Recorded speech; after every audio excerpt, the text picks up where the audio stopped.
जब महादेव ने लिया ब्रह्मराक्षस रूप। यह कथा बहुत कम लोगों को ज्ञात है, लेकिन इसका उल्लेख कुछ प्राचीन ग्रंथों और संतों की वाणियों में मिलता है। यह कहानी अहंकार, शक्ति और भक्ति का एक अद्भुत उदाहरण है। कथा का प्रारंभ प्राचीन काल की बात है। दक्षिण भारत के एक प्रसिद्ध आश्रम में एक महान ऋषि निवास करते थे। वे अत्यंत विद्वान और तपस्वी थे। उनकी साधना और आचरण के कारण सभी देवता और संत भी उनका सम्मान करते थे। ऋषि का एक पुत्र था जो बचपन से ही बहुत मेधावी और तपस्वी था। उसने कठोर तपस्या की और कई अद्भुत शक्तियां प्राप्त कर ली। उसकी सिद्धियां इतनी अधिक बढ़ गई कि उसने स्वयं को देवताओं से भी श्रेष्ठ मानना शुरू कर दिया। जैसे जैसे समय बीतता गया, उस बालक के भीतर अहंकार जन्म लेने लगा। वह सोचने लगा कि अब इस संसार में कोई भी उसकी शक्ति के समक्ष टिक नहीं सकता, यहां तक कि स्वयं भगवान शिव भी नहीं। देवताओं की चिंता उसकी बढ़ती शक्तियों और अहंकार को देखकर देवता चिंतित हो गए।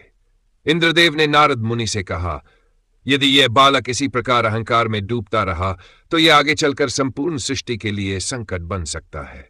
नारद मुनि ने यह सुनकर सहमति जताई और उस बालक की परीक्षा लेने के लिए उसके पास पहुंचे।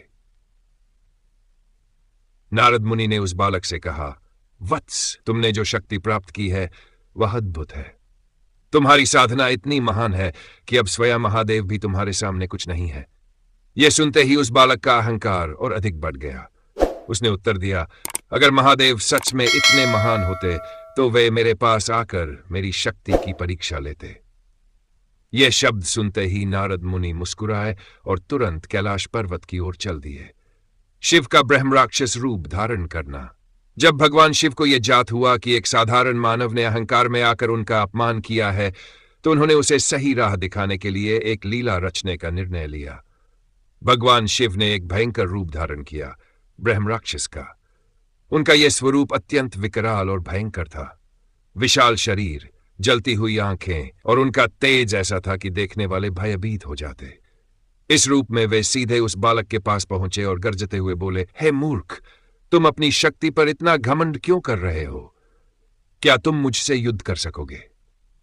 बालक ने शिवजी को पहचान नहीं पाया और क्रोध में बोला, तुम कौन हो जो मुझसे इस प्रकार बात कर रहे हो? अगर तुम में शक्ति है तो आओ मेरे साथ युद्ध करो। युद्ध का आरंभ। दोनों के बीच भयंकर युद्ध छिड़ गया। उस बालक ने अपनी सभी शक्तियां लगा दी, लेकिन ब्रह्मराक्षस रूपी महादेव से जीत नहीं सका। हर बार जब वह कोई अस्त्र या शक्ति छोड़ता, महादेव उसे पल भर में निष्क्रिय कर देते। कुछ समय बाद बालक पूरी तरह थक गया।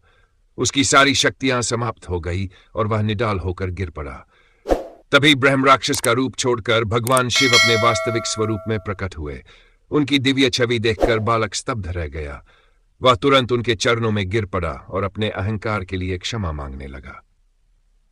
शिव का आशीर्वाद। भगवान शिव ने उसे उठाया और प्रेम पूर्वक कहा, वत्स, शक्ति और साधना का उद्देश्य अहंकार नहीं बल्कि विनम्रता और सेवा होनी चाहिए। शक्ति का दुरुपयोग विनाश का कारण बनता है। अहंकार तुम्हें सत्य से दूर ले जाता है।